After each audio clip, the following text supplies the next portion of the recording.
and welcome back to my YouTube channel. I don't know if y'all have been keeping up with my recent posts this month, but I've strictly been posting about my jewelry that I make. And if you have not seen those videos, or if you didn't know, I make upcycled, reworked jewelry that I sell on my Depop, which is Odds and Ends by Avery. And I just kind of wanted to talk about it. I shared 3 collections. The first one was the Juliet collection. The second was the Venus collection.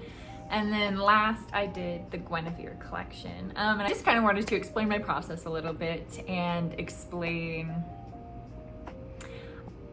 kind of my thought process for each of these little collections or jewelry drops that I did.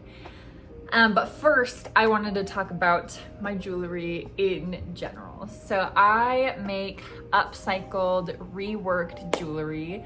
So basically I will either go thrifting for jewelry, find like broken items, just items that I think could be cool and used in like different ways, or lots of like family members and friends have gifted me like broken jewelry they don't wear anymore, and then I will often break it even more. I'll just take the whole thing apart basically, and I will save each individual piece like this.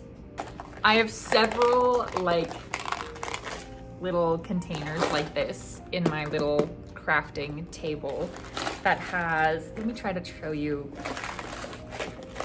Nope, it's this way. Okay, to the best of my abilities, I will try to show you.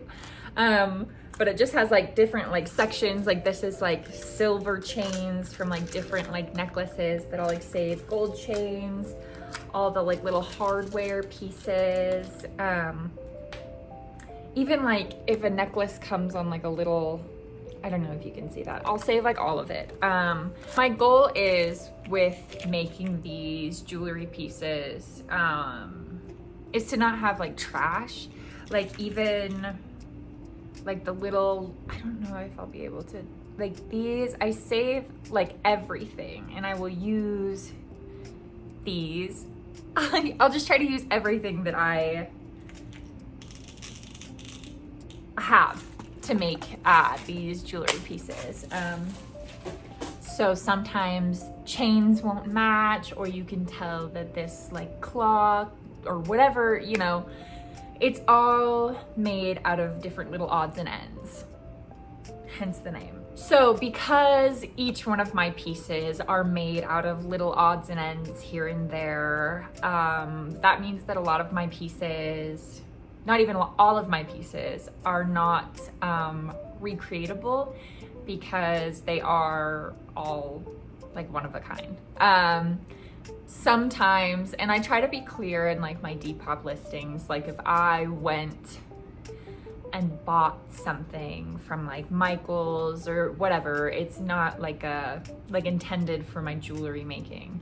Obviously that's not like upcycled or like a reworked jewelry piece. So I do that very rarely, but I try to like be clear on like what pieces are being upcycled and what pieces are like new, if any, on the jewelry pieces. But oftentimes I cannot recreate the pieces that I make. So yeah. Another thing that I like to do in my life, in general, but with my jewelry, I don't do this every time, but I love a theme, and these 3 collections were heavy on a theme, and I did do not a ton of research, but like I did do some research on just each collection's theme and like what I wanted each piece to be called and how they correlate with like the title of the collection, and I was just really excited about it, so I kind of wanted to share my process on that. Like I said, not every jewelry piece that I make has a theme to it, but I do love a theme. So I wanted to talk about it. The first collection that I want to talk about is the Juliet collection.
In my jewelry collection, like the little box of beads and odds and ends that I had a lot of like sacred hearts and crosses, just like a lot of like religious motifs, which are very prevalent in Romeo and Juliet. I had also just watched Baz Luhrmann's Romeo and Juliet not too long ago. I think I put it in like a favorites video, maybe last month's favorites video, I can't remember, but not too long ago. So Romeo and Juliet was heavy on the mind. So I thought that this would be so much fun to do for like a little themed jewelry drop. So obviously Romeo and Juliet is a tragedy, is one of Shakespeare's tragedies, but it is also very heavy on the romance, obviously. So I obviously wanted this collection to feel very romantic, while also using these very religious symbols that Shakespeare also used. He often like would compare their love to like something divine. And although Romeo and Juliet is a tragedy, I did want to, it is also a romance. So I wanted to make this collection very romantic while also using these religious motifs that were like heavily foreshadowing the tragedy that these two would face. And yeah, so now I just want to talk about kind of each piece individually, if that's cool. First up is the Capulet anklet. I wanted all of these pieces to resemble something that Juliet, maybe like a modern day Juliet, would gravitate towards wearing. So naming a piece after her seemed like a simple choice for a simple yet elegant piece. This is probably one of my favorite pieces that I made for this collection specifically. I saw a Pinterest picture that actually like really heavily inspired me to make an anklet. It just like kind of felt like very Juliet to me. I don't really know how to explain it. But yeah, this piece, I'll try to show you as best as I can, is made with upcycled like hardware. This is from a completely different piece. These chains are from a completely different necklace, as well as all of the beads used. I think the only thing that is like a new piece, like wasn't taken apart from something else, is this little cross pearl charm at the end. Everything else on this piece was made from something different, was made from scraps. All of those little fixings that I attach the beads with are from like those broken metal pieces. I don't really know what you would call that, but that's what it's made from. And it's very, very, very, like I said, a simple piece, but I think it is very romantic. I think it's very elegant. Yeah, that's the Capulet anklet. Up next is the Fortune's Fool necklace. Sorry, this is like kind of hard to show you, but I'll insert some clips, don't worry. And for this piece, I had to break out some of my dramaturgy and script analysis skills. Fortune's Fool is something that Romeo says after he has killed Tybalt. Sorry for the spoiler, but it is Romeo and Juliet. It has been around for a long time, so if you didn't know that, sorry. But it's something that he says after he killed Tybalt, which I understand is not very romantic. I just talked about how this collection, I wanted to encapsulate romance and whatnot. But he says this because he's talking about how he feels as though his fate is not his own, or rather he is not in control of his like destiny. Now think of it as being Fortune's Fool because your destiny is so entwined with this other person that it's not even like it's out of your control, it's out of your hands, you know? How romantic is that? But if you're not buying that, I really do love the religious foreshadowing, kind of implying that Romeo and Juliet's lives are, you know, a little bit doomed from the start, you know? It is out of their control. Yeah, so that's the Fortune's Fool necklace. I also just wanted to highlight, so all of these chains, oh, it's a little, put that loopy that way, are upcycled, all from different necklaces. These little beads are all from different necklaces. These heart pendants are upcycled. Again, I'm pretty sure, and by pretty sure I know for a fact, the only thing that was brand new in making this, again, is that little pearl cross charm. And honestly, this necklace would look really cute with my outfit right now. Yeah, anyway, that is the Fortune's Fool necklace. Next is the What's in a Name necklace.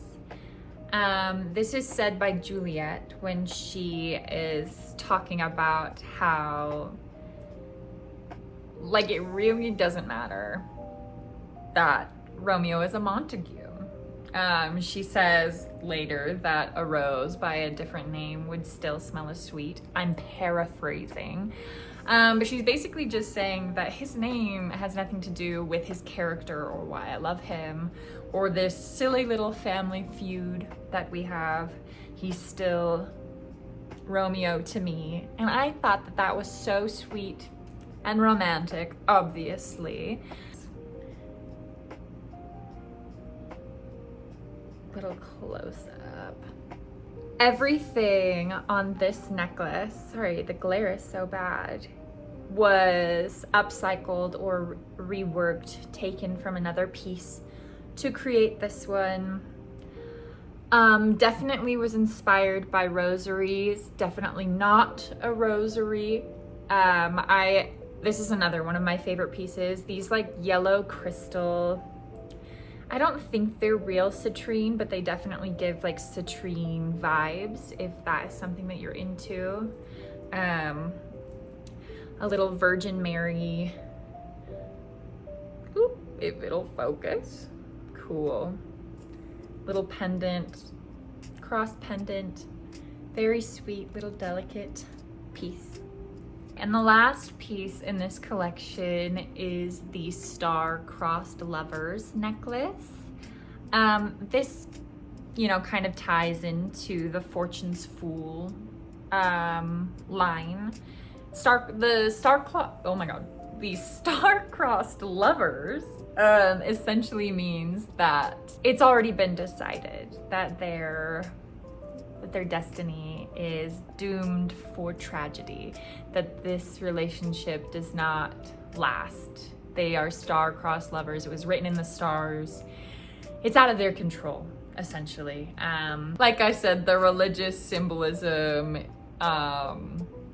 their romance being compared to like divine circumstances, it's very heavy. This necklace, I think everything again is all upcycled except for the little sacred heart pendant. That was new. These chains, this beautiful little, what is that? Velvet? It's not velvet. Choker. I don't know what this material is. And then these cute little religious motif. Guys, I don't know who they are. They came with that little Virgin Mary pendant, but I thought it would be cute to use them. I am showing this so poorly. I will insert clips, I promise. But these little guys I thought were cute, and they looked like the star-crossed lovers. Yeah, and those were all of the pieces for the Juliet collection. Very romantic, a lot of religious symbolism. It's a very beautiful collection and I'm very proud of it. Now let's move on to the Venus collection.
This collection is called the Venus collection, but I really wanted to focus on symbols and elements that were associated with Aphrodite. I know that Aphrodite and Venus are like, you know, the same.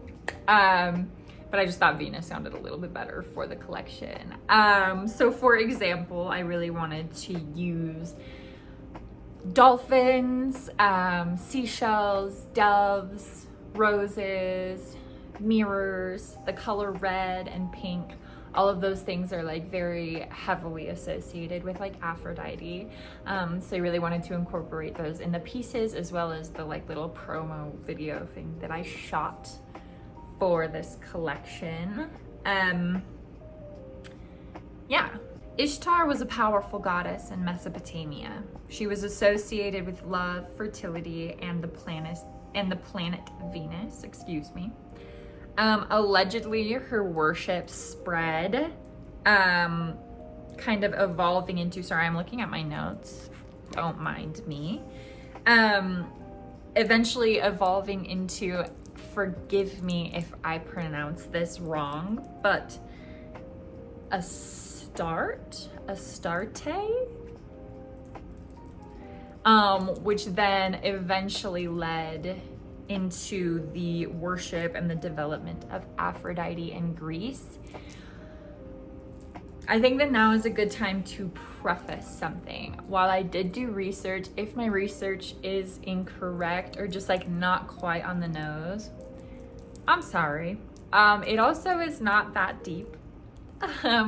It's just a little charm bracelet that is named after Ishtar, who is also associated with love and fertility in the same way that Aphrodite is.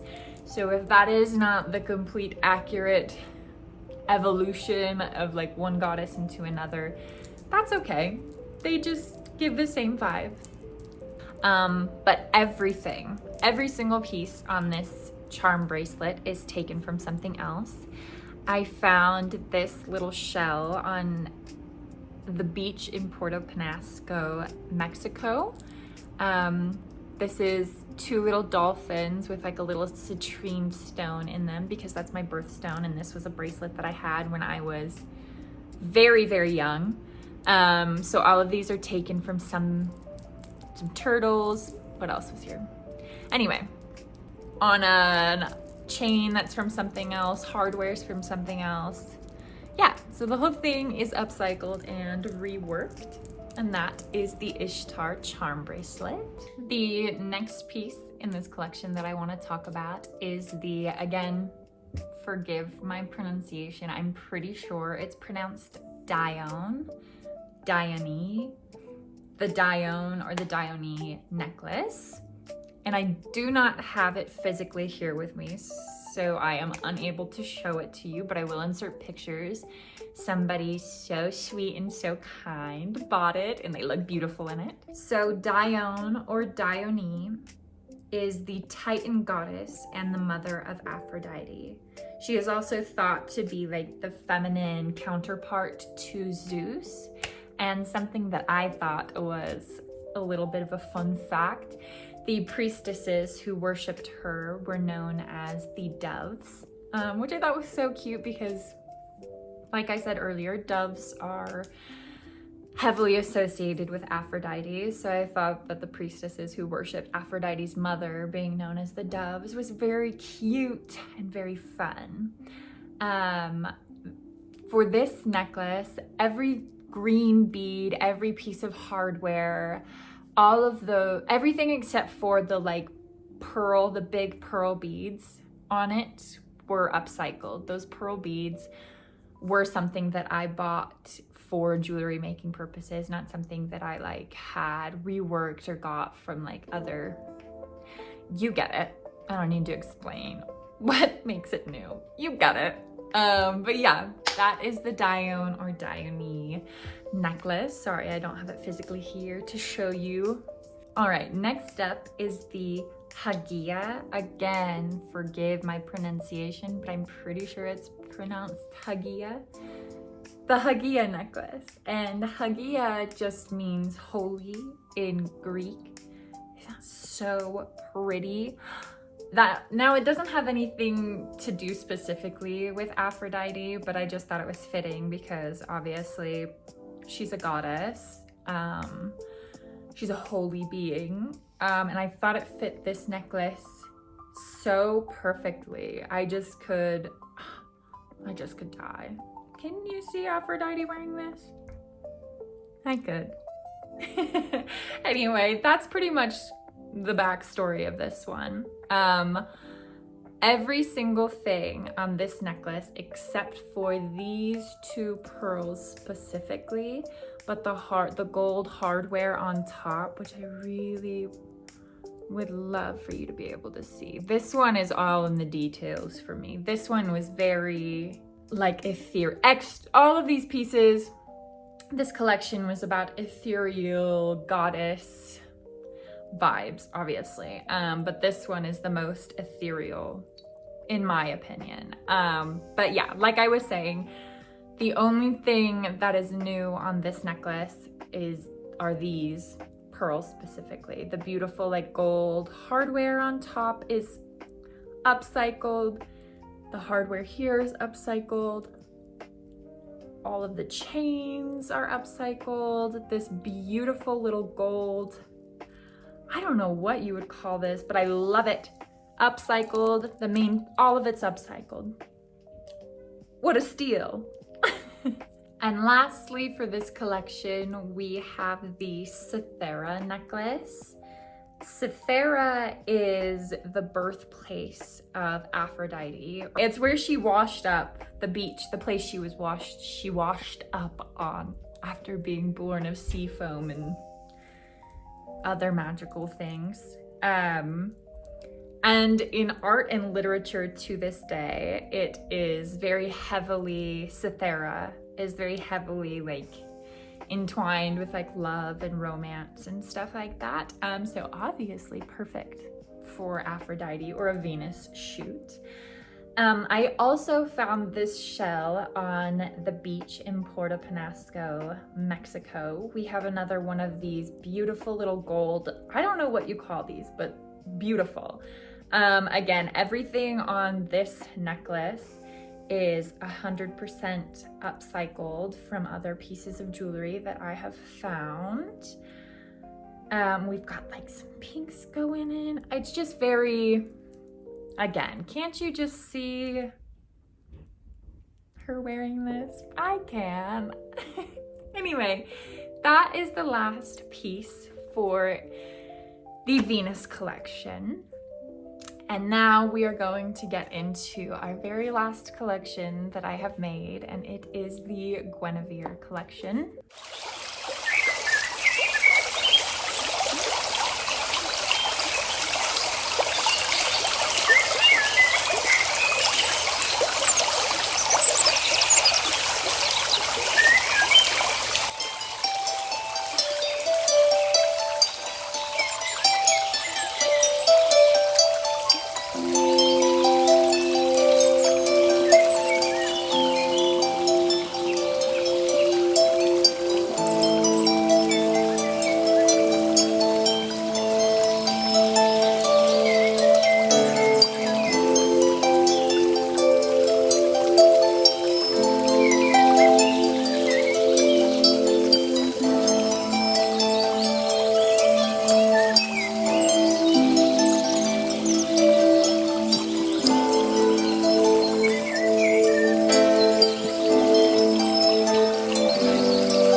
Okay, so for this collection, I wanted to focus not so much on Guinevere specifically, but the King Arthur legends kind of as a whole, and how like characters or events in those legends kind of related to Guinevere. Again, I would like to preface this by saying if my research or my reasoning for connecting certain things to Guinevere is not exactly correct, it's not that deep.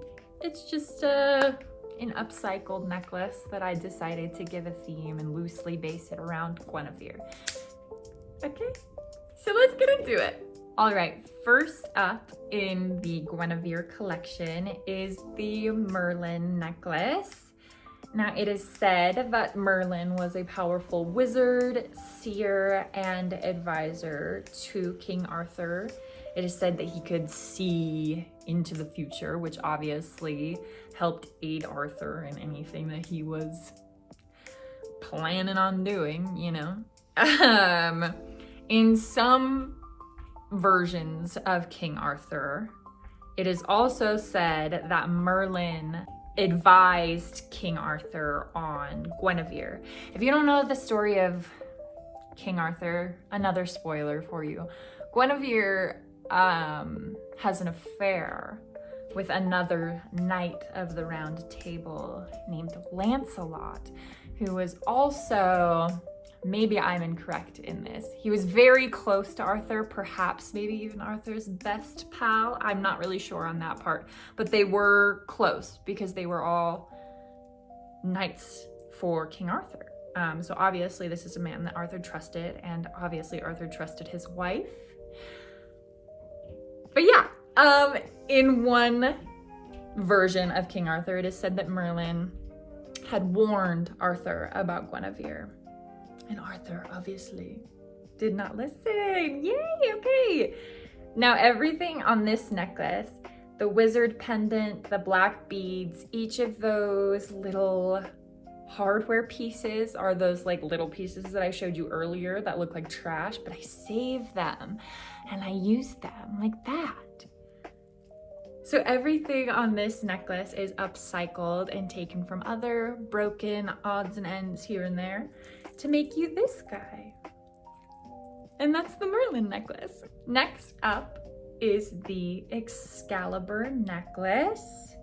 Excalibur is the mythical sword, of King Arthur legends. It is said that it may possess magical powers and symbolizes divine kingship, great power, and the right to rule. Now in some, not all, but in some versions of the King Arthur legends, it is said that after the affair between Lancelot and Guinevere is discovered, that Lancelot walks off with Excalibur, kind of symbolizing the downfall of King Arthur's reign, which is sad. Now I didn't say that all of the baddies that I chose for these collections were good people, but she is a baddie nonetheless. Isn't that so pretty? See, don't you just feel like a princess wearing that? Don't you? You would if you bought it. Anyway, this necklace, like I've said with all of the others, is completely upcycled or reworked, except for that little pearl cross pendant holding up Excalibur. Everything else is taken from everything else. And yeah, that is the Excalibur necklace. Next up is the Lady of the Lake necklace. Now I do not have this one physically here with me because a beautiful, gorgeous gal also purchased this necklace from me. I'm very grateful for that. Thank you so much. But the Lady of the Lake is a very prominent figure in Arthurian legends, often depicted as a fairy, goddess, or an enchantress. She is most known for gifting Arthur with Excalibur, and she raised Lancelot. Now, what I find interesting is the Lady of the Lake and Guinevere are not inherently connected in this story, really, like at all, but I do find it interesting that she raised the man that Guinevere has an affair with, and she also gifted her husband with like the ultimate symbol of power, whom, again, in some legends, not in every single one, her son walks away with in the end, has Excalibur in his hands and signifies the downfall of Arthur.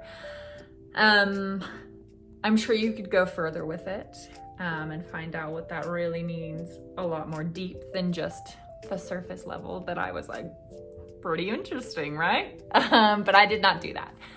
I just named this necklace after her because it seemed like something a powerful enchantress would wear.